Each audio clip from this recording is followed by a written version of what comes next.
ये कहानी है 15th सेंचुरी की, जहां पर एक राज्य में हमें एक नाटक करने वाले ट्रूप को दिखाया जाता है। इनके पूरे ट्रूप में दो ऐसे लोग हैं जो पूरे ट्रूप का सेंटर ऑफ अट्रैक्शन है। हर कोई उनकी कला को बहुत पसंद करता है। इनमें से एक का नाम जैंग सेंग होता है, जो रस्सी पर अपनी कला दिखाता है। वो अपने काम में बहुत माहिर है। वहीं उसका साथी, जिसका नाम गोंगजिल है, वो लड़कियों का किरदार अदा करता है। हालांकि वो एक लड़का है, लेकिन उसके अंदर फेमिनिज्म है। साथ ही वो बहुत सुंदर भी है। इसीलिए जहाँ भी ये अपना नाटक दिखाते हैं, वहाँ के जो बड़े बड़े जमींदार होते हैं, वो गोंगजिल को एक रात के लिए अपने पास बुलाते हैं। और ऐसा करने में इनका जो मैनेजर होता है, वो जमींदारों का साथ देता है।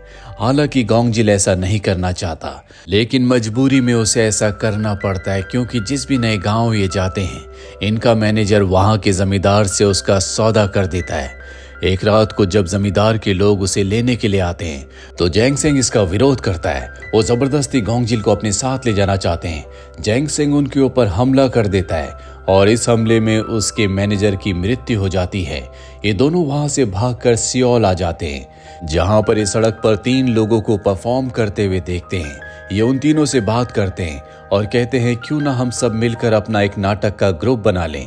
वो तीनों बताते हैं कि यहाँ पर लोग नाटक को बहुत पसंद करते हैं।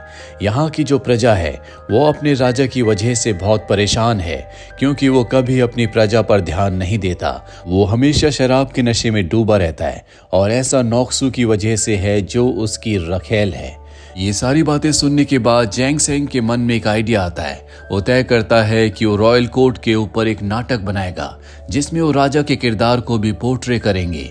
और अब ये उस नाटक की तैयारी करते हैं। जल्दी इनका नाटक तैयार हो जाता है और अब ये उस नाटक को सड़कों पर परफॉर्म करना शुरू करते हैं, जिसमें जैंग सेंग राजा के किरदार को प्ले करता है, जबकि उसका दोस्त जो गोंगजिल है, वो राजा की रखेल नोक्सू को परफॉर्म करता है। ये एक कॉमेडी नाटक होता है। सब लोग इसे बहुत पसंद करते हैं, इसीलिए इनकी अच्छी कमाई होना शुरू हो जाती है।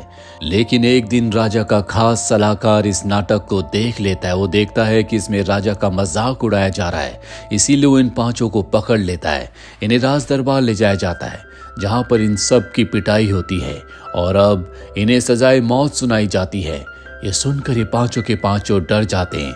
और तभी जैंग सेंग सलाहकार से कहता है, हम इसी नाटक को राजा के सामने परफॉर्म करना चाहते हैं। अगर ये नाटक राजा को अच्छा नहीं लगा, वो इस नाटक पर नहीं हंसे, वो आप हम सबको सजाए मौत दे देना। सलाहकार जैंग सेंग की बात मान जाता है। अगले दिन इन सब को राजा के सामने पेश किया जाता है। ये अपना नाटक शुरू करते हैं, लेकिन जैंग सेंग के जो 3 नए साथी होते हैं, वो बहुत बुरा परफॉर्म करते हैं, जिससे इनका नाटक बिगड़ने लगता है। पर जैंग सेंग और उसका साथी गोंगजिल, ये दोनों नाटक को संभालने की कोशिश कर रहे होते हैं। और अब नाटक अपने अंत पर आ चुका है। अभी तक राजा को हंसी नहीं आई, पर जैसे नाटक खत्म होने वाला होता है, तो जैंग सेंग और गोंगजिल एक जोक क्रैक करते हैं, जिससे राजा को बहुत हंसी आती है। और हंसी का मतलब ये है कि इनकी जो सजाए मौत यानी कि फांसी की सजा थी, अब वो इन्हें नहीं दी जाएगी। साथ ही राजा तय करता है कि वो इन सब को अपने राजमहल में ही रखेगा, ताकि ये सब उसे एंटरटेन कर सके।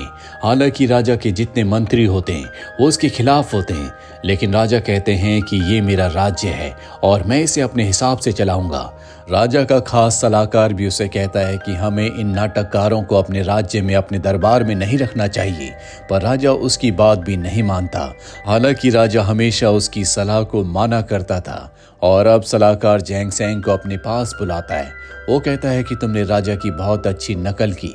जैंग सेंग कहता है कि इस पूरे राज्य में हमसे अच्छा नाटक करने वाला कोई नहीं है। सलाहकार कहता है कि मैं चाहता हूं कि राज्य के जो बड़े बड़े मंत्री हैं, तुम उनकी नकल करो, उनका नाटक राजा के सामने पेश करो। जैंग सेंग सलाहकार की बात मान जाता है, जिसके बाद वो उसे प्लॉट बताता है कि किस तरह से तुम्हें नाटक करना है। इस नाटक के लिए उन्हें और भी लोगों की जरूरत है, इसीलिए जैंग सेंग और गोंगजिल अपने नाटक में और लोगों को भर्ती करने के लिए एक कपड़े पर लिखते हैं कि हमें नाटक के लिए लोगों की जरूरत है। और यहाँ पर हम देख पाते हैं कि गोंगजिल और जैंगसेंग की हैंडराइटिंग बिल्कुल एक जैसी है, क्योंकि जैंगसेंग ने गोंगजिल को देखकर ही लिखना सीखा है। जल्द इनकी टीम में और भी लोग शामिल हो जाते हैं, जिसके बाद ये अपने नाटक को तैयार करके राजा और उसके मंत्रियों के सामने पेश करते हैं। यहाँ पर ये अपने नाटक में दिखाते हैं कि किस तरह से राजा के बड़े बड़े मंत्री लोगों के काम करवाने के लिए उनसे महंगे महंगे गिफ्ट्स लेते हैं।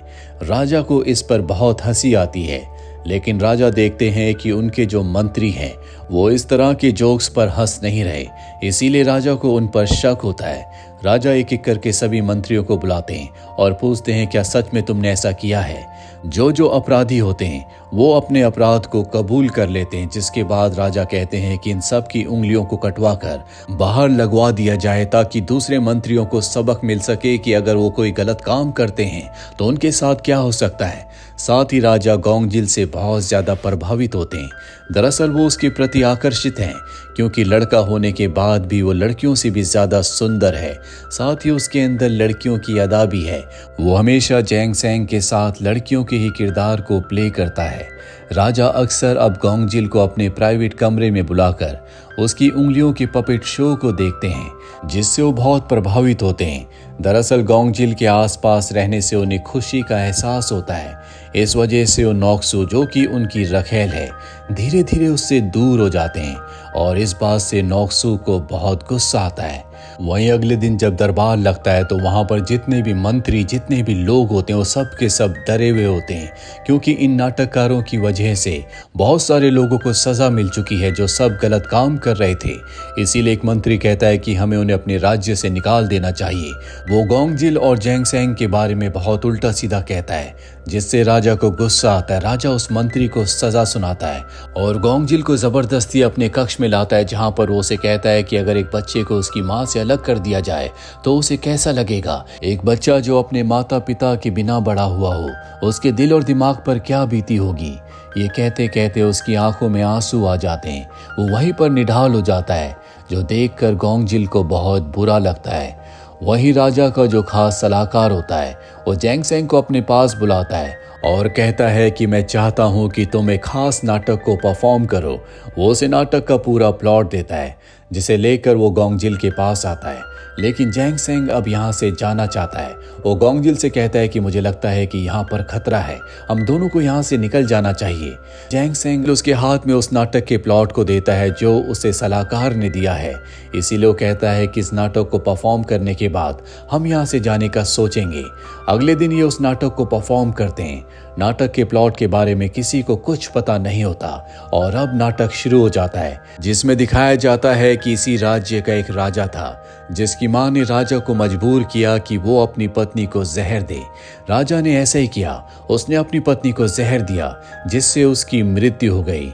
यहाँ पर जो राजा है उसकी दादी भी इस नाटक को देख रही होती है और इस नाटक को देखकर उसे हार्ट अटैक आ जाता है, जिससे उसकी मृत्यु हो जाती है। राजा को समझ में आ जाता है कि ये नाटक उसके पिता और उसकी माँ के बारे में था। उसकी माँ की भी जहर से मृत्यु हुई थी, लेकिन राजा को इस बात पर गुस्सा नहीं आता, बल्कि अब उसे असलियत का पता है। इसीलिए खुश होकर वो गोंगजिल को अपने महल का एक खास हिस्सा बना लेता है। तभी वहां पर नोक्सू आती है, जो देखकर बहुत गुस्से में आ जाती है। वो गोंगजिल को बहुत उल्टा सीधा कहती है, क्योंकि उसके आने के बाद नोक्सू और राजा के बीच में दूरियां बहुत ज्यादा बढ़ चुकी है। पहले जो उसका पूरे दरबार पर कंट्रोल था, अब वो पूरी तरह से खत्म हो चुका है। और जब वो गोंगजिल को उल्टा सीधा कह रही होती है तो राजा को बहुत गुस्सा आता है, जिसके बाद वो नोक्सू को घसीट कर वहां से बाहर कर देता है। वहीं गोंगजिल जब जैंगसेंग के पास जाती है तो वो कहता है कि आज हमें यहाँ से जाना होगा, लेकिन वो देखता है कि गोंगजिल पूरी तरह से बदल चुका है। वो समझ जाता है कि गोंगजिल इस वक्त यहाँ से नहीं जाना चाहता।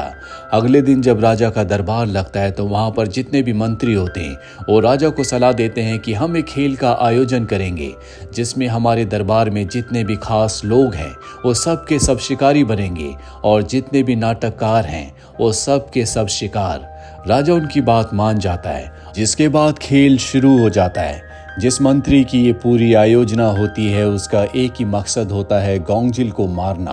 वो सिर्फ गोंगजिल का पीछा करते हैं और उसे मारने की कोशिश करते हैं। गोंगजिल अपनी जान बचाकर भागता है, पर इससे पहले कि ये गोंगजिल को मारते, जैंग सेंग वहां पर आकर उसे बचा लेता है। राजा भी वहां पर पहुंच जाता है और उन्हें इस पूरे षड्यंत्र का पता चल जाता है, जिसके बाद वो उस खास मंत्री को सजाए मौत देते हैं। वहीं नोक्सू को दिखाया जाता है जो गोंगजिल से बदला लेना चाहती है, इसीलिए वो एक आदमी को अपने पास बुलाती है जो किसी की भी हैंडराइटिंग को हूबहू कॉपी कर सकता है। वो गोंगजिल की हैंडराइटिंग में उसे राजा के बारे में उल्टा सीधा लिखने को कहती है और उस कपड़े को जिस पर गोंगजिल की हैंडराइटिंग में राजा के बारे में उल्टा सीधा लिखा होता है, राज्य के अलग अलग हिस्सों में लगवा देती है। और जब राजा नशे में होता है तो नोक्सू एक कपड़ा उसके पास ले जाती है और कहती है कि ये देखो, गोंगजिल ने आपके बारे में क्या लिखा है। राजा जब अपने बारे में वो सब कुछ पढ़ता है तो उसे बहुत गुस्सा आता है। वो गुस्से में गोंगजिल के पास जाता है और पूछता है कि तुमने ऐसा क्यों किया। गोंगजिल के पास उसकी बातों का कोई जवाब नहीं होता। जैंग सेंग भी वहां पर होता है। उसे पता है कि राजा इस वक्त गुस्से में है, वो गोंगजिल को सजा देगा और गोंगजिल के अलावा उसका इस दुनिया में कोई नहीं है।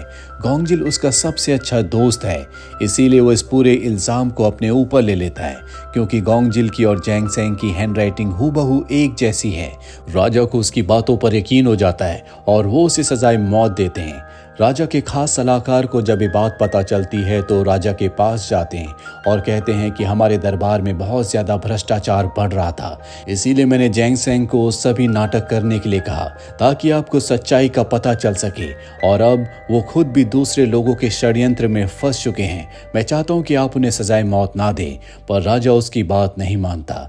वो राजा से कहता है कि मुझे नहीं पता था कि आप एक लड़के जिसका नाम गोंगजिल है उसके प्यार में इस तरह से अंधे हो जाएंगे। इस बात पर राजा को बहुत गुस्सा आता है और वो अपने खास सलाहकार को, जिसने हमेशा उनका साथ दिया, उसके पद से और राजमहल से निकाल देते हैं। पर जाने से पहले वो जैंग सेंग को आज़ाद कर देते हैं और कहते हैं कि तुम यहाँ से हमेशा के लिए चले जाओ और गोंगजिल को भूल जाओ, इसी में तुम्हारी भलाई है। पर जैंग सेंग उनकी बात नहीं मानता। वहीं गोंगजिल भी राजा से प्रार्थना कर रहा होता है कि उसके दोस्त जैंग सेंग को छोड़ दिया जाए, पर राजा नशे की हालत में होता है। अगली सुबह हमें जैंग सेंग को दिखाया जाता है जो राजा के कमरे के बाहर ही छत पर एक टाइट रस्सी को लगाता है और उस पर अपना खेल दिखाना शुरू करता है, जिसमें वो राजा का उपहास उड़ा रहा होता है। इस बात से राजा को बहुत गुस्सा आता है। राजा उस पर तीर मारना चाहता है, लेकिन गोंगजिल उसे ऐसा करने से रोकने की कोशिश करती है। जैंग सेंग रस्सी से नीचे गिर जाता है। गुस्से में भरा राजा अपने सिपाहियों को हुक्म देता है कि जैंग सेंग की आंखों को फोड़ दिया जाए। उसके हुक्म की तामील होती है और अब जैंग सेंग अंधा हो चुका है। इस बात से गोंगजिल बहुत ज्यादा उदास हो जाता है, क्योंकि अगर उसने जैंग सेंग की बात मान ली होती, ये दोनों यहाँ से चले गए होते, तो आज उसका दोस्त जैंग सेंग पूरी तरह से ठीक होता। गोंगजिल जब राजा को उसके कमरे में अपनी उंगलियों की कठपुतली का खेल दिखा रहा होता है तो वो अपने हाथ को बुरी तरह से जख्मी कर लेता है ताकि उसकी जान चली जाए, पर राजा उसे बचा लेते हैं। पर अब इतना सब कुछ होने के बाद राजा का उसके प्रति जो इंटरेस्ट होता है वो खत्म हो जाता है, इसीलिए वो नोक्सू के पास वापस चला जाता है। वहीं राजा के जितने बड़े बड़े मंत्री होते हैं वो उसके खिलाफ बगावत करने का फैसला कर लेते हैं, क्योंकि वो राजा के अत्याचारों से, उसके दिमाग से और उसके काम करने के तरीके से परेशान हो चुके हैं। इसीलिए वो राजा के सलाहकार के पास जाते हैं जिसे राजा ने उसके पद से हटा दिया है। वो उसे भी अपने साथ शामिल होने के लिए कहते हैं, पर वो मना कर देता है क्योंकि वो हमेशा से राजा का वफादार था। अब अगली सुबह दिखाया जाता है जहां पर जैंग सेंग को सबके सामने लाया जाता है। वो हमेशा अपनी आंखों पर पट्टी बांधकर परफॉर्म किया करता था, लेकिन आज सच में उसकी आंखें फूट चुकी है, वो देख नहीं सकता। वो रस्सी के ऊपर चलना शुरू करता और कहता है कि मैंने हमेशा अपनी आंखों पर पट्टी बांधकर लोगों को परफॉर्म करके दिखाया, पर आज मैं अपने असली किरदार में हूँ, मैं सच में नहीं देख सकता। इस एक्ट के दौरान वो अपनी और गोंगजिल की कहानी सबको सुनाता है, किस तरह से दोनों बहुत अच्छे दोस्त थे और हमेशा दोस्त रहेंगे। तभी उसकी रस्सी हिल जाती है। ये देखकर गोंगजिल भागकर वहां पर आता है और अब वो भी उसके साथ परफॉर्म करना शुरू कर देता है। ये देखकर राजा आश्चर्यचकित हो जाता है। आज जिंदगी में पहली बार उसे रिश्तों की अहमियत का पता चला है। उसे समझ में आया है कि दोस्ती प्यार क्या होती है। जोंगजिल जैंगसेंग से पूछता है कि अगले जन्म में तुम क्या बनना चाहोगे। जैंगसेंग कहता है कि एक नाटककार, जिस तरह से मैं इस जन्म में हूँ। जोंगजिल कहता है कि मैं भी एक नाटककार बनना चाहूँगा, मुझे रुपया पैसा महल कुछ नहीं चाहिए। जैंगसेंग कहता है कि एक नाटककार के तौर पर अगर आप अपनी ज़िंदगी में एक भी अच्छा शो कर दो तो वो तुम्हारी ज़िंदगी का मकसद हल कर देता है। ये देखकर राजा को बहुत खुशी हो रही होती है। हालांकि ये अपनी सच्चाई बता रहे होते हैं, लेकिन इनकी परफॉर्मेंस लाजवाब होती है और अब ये अपनी आखिरी परफॉर्मेंस देते हुए उस पतली सी रस्सी में एक दूसरे की तरफ भागते हैं। तभी हमें दिखाया जाता है कि राजमहल के अंदर बहुत सारे बागी घुस चुके हैं, जिन सब ने राजा के खिलाफ बगावत कर दी है। इसका मतलब ये है कि राजा का तख्ता पलट हो चुका है। वहीं जैंगसेंग और जोंगजिल को दिखाया जाता है, जिनके आसपास उनके वो पुराने कलाकार भी हैं जिन्हें राजा के लोगों ने हंटिंग खेल के दौरान मार दिया था। वो सब के सब अब खुश हैं और इसी के साथ ये फिल्म, ये कहानी यहीं पर ख़त्म हो जाती है। उम्मीद करते हैं कि ये कहानी आपको पसंद आई होगी।